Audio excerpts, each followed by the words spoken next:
नमस्कार दोस्तों, स्वागत है आपका स्टडी आईक्यू में। आज हम लोग बात करने वाले हैं इंडिया और कतार के रिलेशंस के बारे में। हाल ही में खबर आई है कि इंडिया और कतार ने मिलकर यह डिसाइड किया है कि वो एक टास्क फोर्स सेटअप करेंगे basically to identify the projects for investments in each others countries, mostly from Qatar into India. Again energy से रिलेटेड बहुत सारे इन्वेस्टमेंट्स होने का अंदेशा लगा सकते हैं हम लोग। तो आज इस डिस्कशन में हम लोग इंडिया कतार रिलेशंस के बारे में देखेंगे। इस टास्क फोर्स के बारे में हम लोग एंड में डिस्कशन करेंगे और अंत में एक कंक्लूजन के साथ एंड करेंगे कि क्यों ये इतना सेंस बनाता है, यानी कि why is it advantages both for India as well as Qatar this particular decision.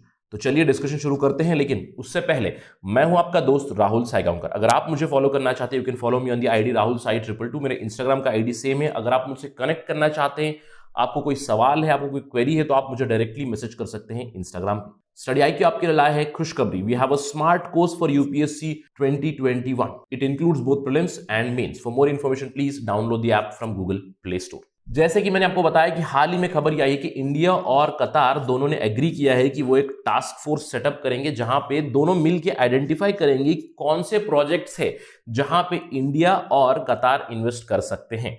अगर हम लोग इंडिया की बात करें, इंडिया और कतार का एनर्जी रिलेशन बहुत ज्यादा है। इंडिया की एनर्जी सिक्योरिटी के लिए कतार बहुत जरूरी देश है।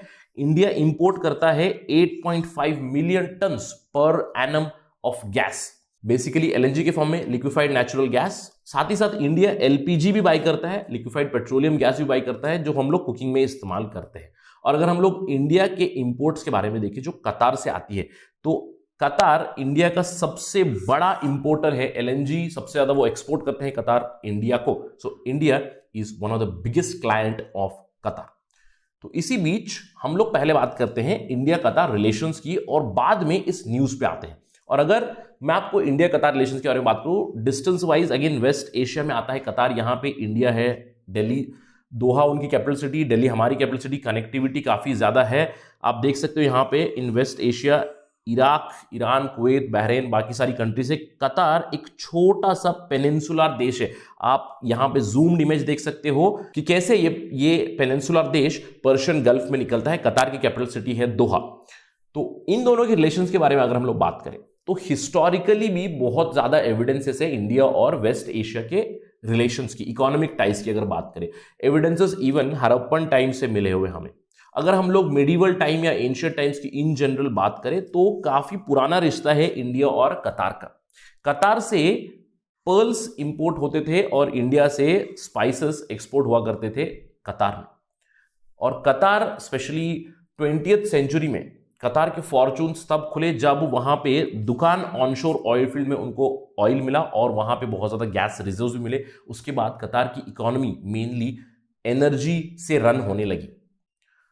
1973 में फाइनली इंडिया और कतार के रिलेशंस डिप्लोमेटिकली एस्टैब्लिश हो गए और तब से लेकर इंडिया और कतार का अगर हम लोग रिलेशन बात करें तो इकोनॉमिकली तो काफी ज्यादा चल ही रहा है।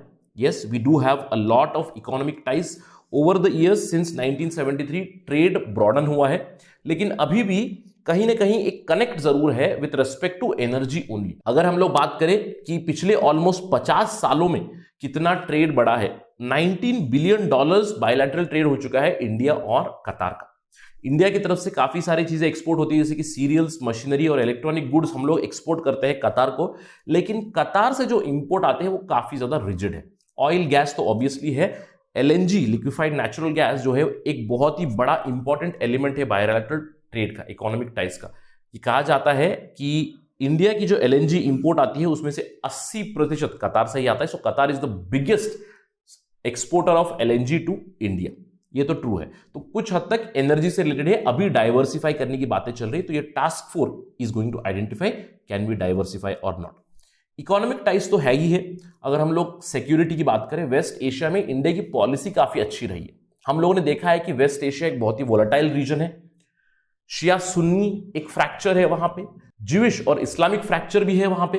तो हम लोग ये देख सकते हैं कि इन सारी फ्रैक्चर्स के बीच, वोलेटिलिटी इन द रीजन के बीच इंडिया ने काफी अच्छे से मैनूवर किया है यहाँ पे। और इसके चलते कतार और इंडिया के रिलेशंस भी काफी डिसेंट है। अगर हम लोग देखें कि 2017 में कतार में डिप्लोमेटिक क्राइसिस हुआ था। कतार के साथ गल्फ कोऑपरेशन काउंसिल के रिलेशंस खराब हो चुके थे। कतार की ब्लॉकेड कर चुके हैं सारे गल्फ कोऑपरेशन काउंसिल के देश। तो इसी बीच इंडिया और कतार के रिलेशंस अभी भी काफी स्टेबल है। और अगर हम लोग डिफेंस टाइज की बात करें तो डिफेंस टाइज भी काफी ज्यादा इंप्रूव है। 2008 में ही मनमोहन सिंह सरकार ने कतार के साथ एक डिफेंस कोऑपरेशन अग्रीमेंट साइन किया, जिसके तहत कतार और इंडिया के बीच joint committee on defence cooperation meeting होती है, जिसके तहत वो डिफेंस रिलेशंस को आगे बढ़ाते हैं।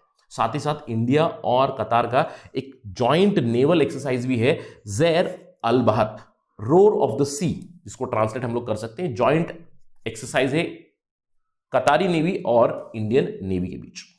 और अगर जब भी कतार की बात हो, कतार का जो इकोनॉमी है वो रन होता है एनर्जी से, बिल्कुल ऑयल और गैस की वजह से, और साथ ही साथ ये काफी ज्यादा इंफ्रास्ट्रक्चर के ऊपर ही फोकस करेगा। और अगर आप देखिए 2022 का World Cup is going to happen in Qatar, football world cup, तो वहां पे कंस्ट्रक्शन भी बहुत ज्यादा होता है, जिसकी वजह से इंडियन डायस्पोरा भी वहां पे बहुत ज्यादा है। ये कहा जाता है कि कतार की जो फॉरेन बॉर्न वर्कफोर्स है उसमें सबसे ज्यादा शेयर इंडिया का है, ऑलमोस्ट 500,000, यानी कि 5 लाख तक इंडियन माइग्रेंट्स वहां पे है, जो नियरली 1/3 ऑफ पॉपुलेशन ऑफ कतार इटसेल्फ है। तो काफी अच्छे रिलेशंस है इंडिया और कतार के बीच, डायस्पोरा रिलेशंस भी काफी ज्यादा अच्छे हैं। लेकिन इन रिलेशंस के बीच कुछ प्रॉब्लम जरूर थी। जैसे हमने डिस्कस किया कि कतार में इंडिया के माइग्रेंट लेबर्स बहुत है, तो माइग्रेंट लेबर्स का शोषण बहुत होता था। वहां पे कतार में एक कफाला सिस्टम था। कफाला सिस्टम के तहत जो वहां पे एम्प्लॉई है उनकी सारी डॉक्यूमेंट्स, उनकी सारी डिटेल्स वगैरह एम्प्लॉयर के पास रहेगी, और एम्प्लॉयर को काफी ज्यादा पावर्स दी जाती है इस कफाला सिस्टम के अंडर। लेकिन कतार ने हाल ही में इस कफाला सिस्टम को एंड कर दिया है, तो काफी अच्छी डेवलपमेंट है अभी इंडिया और कतार के बीच। साथ ही साथ मैंने बात किया कतार ब्लॉकेड के बारे में।